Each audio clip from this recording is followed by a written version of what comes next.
So let's say you have this graph of y equals f of x, and you want to rotate the shaded area, this area that I'm shading right here, under the curve above the x-axis, the definite integral from a to b. You want to rotate that 360 degrees about the x-axis. And if you're confused on how to visualize that, it's going to look something like this.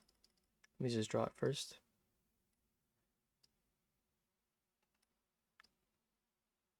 It's going to look something like that, where since this is a curve, it's not exactly a cylinder, but if this line was flat like that, this would turn out as a cylinder. But hopefully you can see what this is and how to calculate that.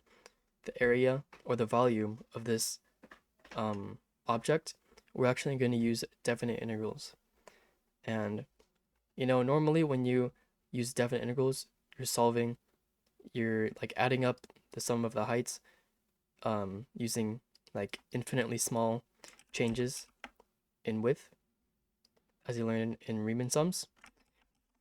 But if you think about it, for this, instead of summing heights, you're summing circles, because this here's a circle, and then you move infinitely small unit to the right and you sum another circle, and once you sum those up, it forms whatever shape you have here. And you can just visualize that using a cylinder. A cylinder is just an infinite number of circles like stacked on top of one another to form a circle with like a height of whatever. So as you know, the formula for the area for a circle is pi r squared, but we need to find what r is. And thankfully, through this visualization, you can see pretty easily, r is just going to be this segment right here, or the height of the function, what you usually sum in definite integrals, or the distance between the x-axis and the function. So the radius here would be the distance from x to this point right here. So one circle would be pi times f of x squared. And we need to sum those up. So we just use definite integral, the sum of everything from a to b of this with respect to x. And you notice that since pi is a constant, we can actually just take this out and put it at the front. So it's pi times the definite integral from a to b of f of x squared. And whatever your function is, you just put it in here. And if you have this exact same scenario where it's being rotated 360 degrees around the x-axis, then you would get your answer using this formula. And this method is called the disk method because you're summing like circles, and disks are circles. So you can just think of you're taking infinitely small slices that are disks and you're summing them all up together. So let's do an example.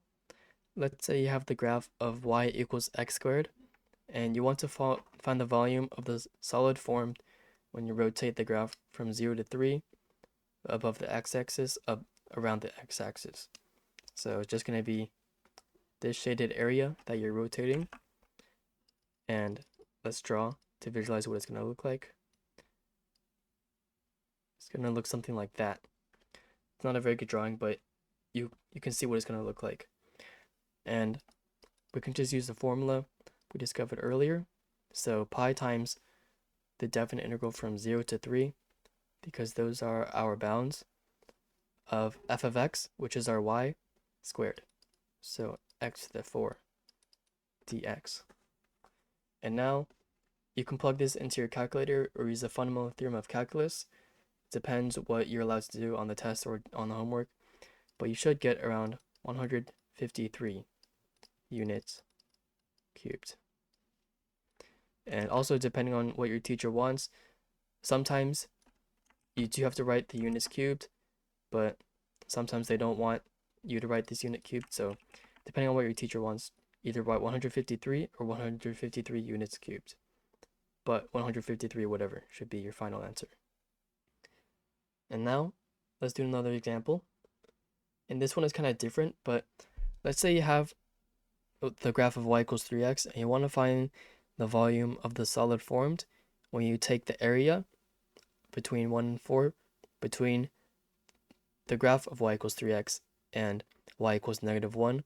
So the area would be like this shaded area, and you rotate that about y equals -1, 360 degrees. And this is different because you're not rotating around the x-axis, so you can't just take the definite integral of this and then do your normal formula. But what you can do as a trick is just move everything up 1 unit, because if you're taking the area of just all this and everything is touching y equals -1, you can just move y equals -1 up 1 unit and move the graph up 1 unit, and everything is the same. So it's the same as rotating it about the x-axis. So let's just change this to y equals 0. You can ignore this, you can ignore that line, and you change this one to 3x plus 1. Move it up 1 unit. So now our equation is going to be pi times the definite integral from 1 to 4 of f of x squared, which is 3x plus 1 squared dx. And then now you can either do the fundamental theorem of calculus using u sub or plug it into your calculator, but your answer should be 237 pi or 745.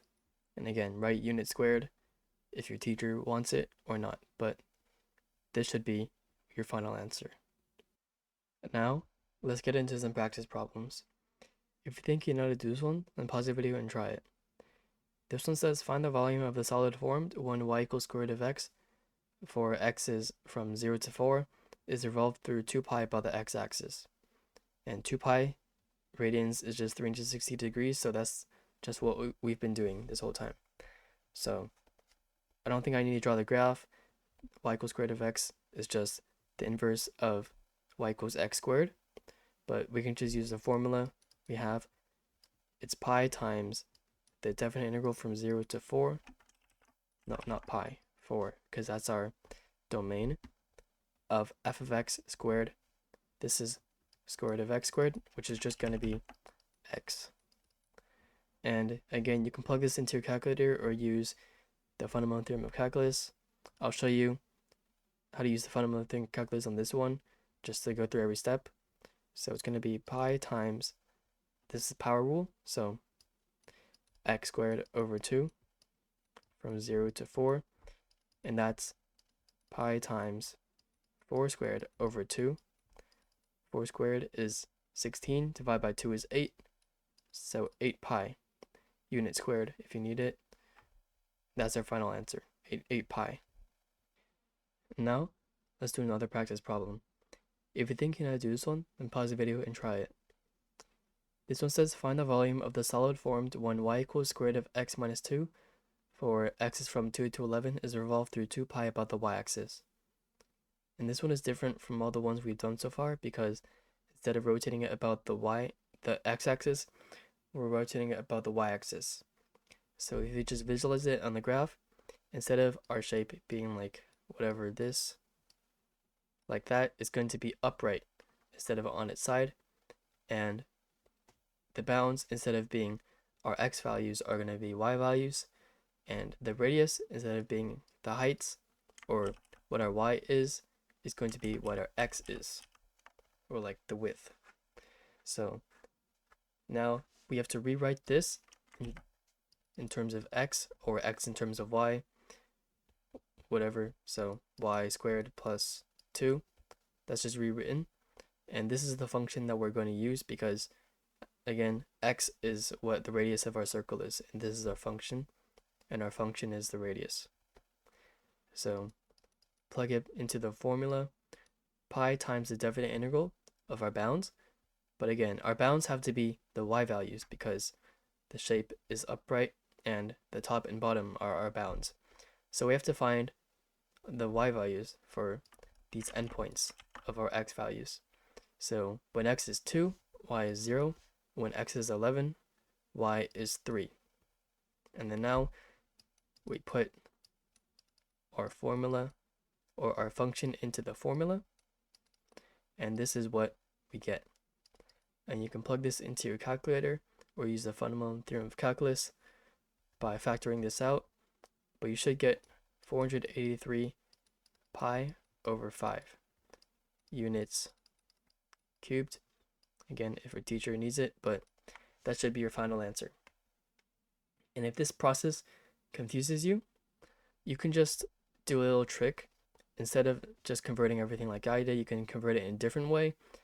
You can change y-axis to x-axis, change your domain in terms of x to y, and you can flip the variables around.